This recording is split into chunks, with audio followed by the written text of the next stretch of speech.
Your first food memory, the year is 1988. It's the year of Australia's bicentenary. Yeah. We're talking Darling Harbour, Chinese Gardens, Yeah. the monorail, Oh my God. and a 16, 17-year-old high school Mike discovers the big city of Sydney. Do you know, that was an amazing time because I had literally just started leaving year 10, moving into year 11, and I'd been into a lot of really interesting independent music for quite some time. I've never been short, so I've kind of bluffed my way into pubs to see bands and stuff, but I was starting to see more and more of Sydney bands at that time, and I was going to pubs like the Evening Star, back then it was called the Evil Star, the Hopetoun, the Lansdowne. I was going to, independent movie cinemas like the Mandolin, so I was hanging out in that pocket of Sydney, which at that time it was striking. It was an amazing time, and for me, spending more time in the city at that time, I had to eat. So I started finding these places, and a memorable place was obviously BBQ King. Like, far out. BBQ King, it was a bowl of soup was my favourite thing there. I couldn't afford the duck, but I'd have a bowl of noodle soup. How did you come across BBQ King? Do you know what? I was tipped off. Go into Chinatown, there's a place called BBQ King, because I was early for a gig and I was hungry, and I was talking to one of the roadies there. He said, BBQ King, go and check it out. And on that time, I thought, wow, this is the place. So I started spending a lot of time there at BBQ King, always having the bowl of soup. Then they started giving me the staff soup. The staff soup was kind of the soup that you had to be in the know to have. So there was that, and then another really interesting food memory for me at that time was because I was allured to the city. It was a place where I'd probably meet people, and I got a phone call. And this is before mobile phones. This is before internet. I had a phone call from a girl on the family line. Now, do you remember what it was like calling people? The dial. But it was like, am I going to call this girl and will her dad answer the phone? So anyway, luckily I answered the phone and it was the girl, and she wasn't going to get harangued by my mother or my father. And she said, what are you doing tonight? And I said, oh, not a great deal. I said, look, why don't we meet early evening? I've got to be out, but let's meet early evening. And I said, okay, great, let's do that. I'll meet you at Central. Anyway, so on my way in, I got out at Town Hall and thought, I'll walk down, I'm early. And I came across this amazing deli, which will always be my sort of deli. It's not there anymore, it's called Cyril's. It's in Haymarket. And I thought, this is amazing. This is food that I've never sort of eaten before, Did you stumble across it? Yeah. Do you think it was a bit magnetic? Because Cyril's was the weirdest address. Anyway, so I found this place. I thought, well, it's a beautiful day. I'm going to get some of this stuff, and I hadn't tried some of these olives before. I certainly had a lot of the sliced meats and things like that. I'd never had pate before. So I got some pate. I bought some bread from him, and I got this. Did you have a sense of what to get? Did the food just come to you? Oh, right. I asked him. What did you ask him? I said, look, I want to have a picnic. What should I get? So he got some olives. He gave me a little bit of pate. He gave me a baguette. We got some sliced meats, and we got some cheese. And he said, I like blue cheese, but most people don't like blue cheese. And I said, well, I've never had blue cheese, but I've had that. Can we have that? So he gave me some brie. And that was it. And I took it, and I met this girl at Central Station, and we went and sat in the park opposite, and we had this incredible picnic. And I ate food that I'd never eaten before, and I trusted his judgment. And I judged my excitement and my curiosity of, well, this is food that I've never tried before. I'm interested in this, and I'm going to take someone else on a journey with me. Let's do this. So it was a really amazing picnic. Your second food memory. Okay. It's a little later in the 90s. We're in the UK. Go. Okay. So I'd worked for Neil now for 5 years, and I'd worked all my way up to sous chef at Rockpool, and we were at the top of our game at that time. There was no charlatans there. You went in there for war, for Rockpool. You went in there because you believed in what we were cooking. You loved what you were cooking. You believed in it, and you loved to eat it. Like, we all ate the food. We all ate well. We all had great staff dinner, and it was this real camaraderie there, and we just loved the way that the restaurant was moving, and everyone loves doing something great. We knew we were doing something great. So I guess that's why we all stuck together. And it was a tight team. We were all there for a long time. So then he'd opened the Star Grill. Star Grill was at IMAX in Darling Harbour when that first opened. And he said, Mike, will you be executive chef for that? And I'm thinking, 25? Of course, I'd love to give that a go. But I knew in my heart I needed to learn more. I'm cooking I'll be running the kitchen. I'll have chefs that have been cooking for far longer than me, under me. I'll be coming across many different things that I don't know.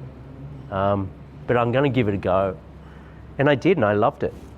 But it was that gnawing thing that I knew that I had so much more to learn. So at this time anyway, I knew in my heart I wanted to travel. So my girlfriend at the time and I were saving quite a bit of money to do that. I left after close to a year there, and I traveled for a whole year through Europe. I'd saved a lot of money. I had a backpack, I had a suit, and I had a tent. So we camped everywhere. Oh, suits and tents go hand in hand. They do, don't they? What? Because I didn't want to spend money on accommodation. I wanted to spend money on food. So I ate at Michelin restaurants left, right, and centre. And people would clock me getting out of a tent in a suit. What? This guy's mad. But that's what it was. This is by Mike madness. Yeah, this is madness. But there was a method to my madness, and that's what I wanted. I wanted to learn. I wanted to see. And at that time, Michelin was mythical in Australia. And it was this myth of Joel Robuchon and all these other places. And the myth actually, when I was at Rockpool, sorry to digress, but in my third year at Rockpool, I went to meet a friend of mine in Spain to say hi, and just on a holiday. And Neil said, why don't you go and do a stage at a restaurant? I said, yeah, I'd love to do that. Explain a stage, because this doesn't happen a lot these days. It doesn't, right. A stage is where you make an introduction to yourself and you go and work in someone's kitchen for free. You want to learn. So I wrote a letter to Annie Fiol from Enoteca Pinchiori in Florence, Michelin 3-star, amazing. Got a letter back. Neil gave me the contact, which was, God bless him. Went and worked there on my way home. Had the most incredible time.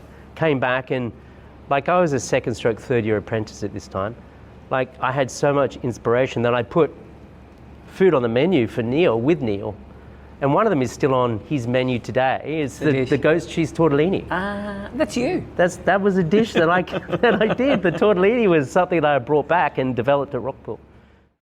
Now, your third food memory, I really love this memory. This is a pivot on a dime of a memory. This is the sabbatical you took in 2009. What got you to taking the sabbatical? I hadn't really discovered what I do yet. I hadn't discovered the by Mike kind of thing yet. I knew what I liked to cook, but it wasn't complete. There was also the massive, I guess, thought that I love the UK. I love Europe. I miss the seasons. I miss the travel. I miss the connection. I miss the population.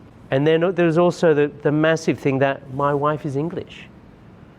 2 of my boys were born in the UK. So I gave in my job at Rockpool the day William was born. We packed up our house in a shipping container, ready to press the green button, go, to send it to wherever we find. And we left, and we pitched ourselves on Joss's mum's farm in Wales, this beautiful big organic farm in Wales, totally self-sufficient, amazing. I look at it and think, wow.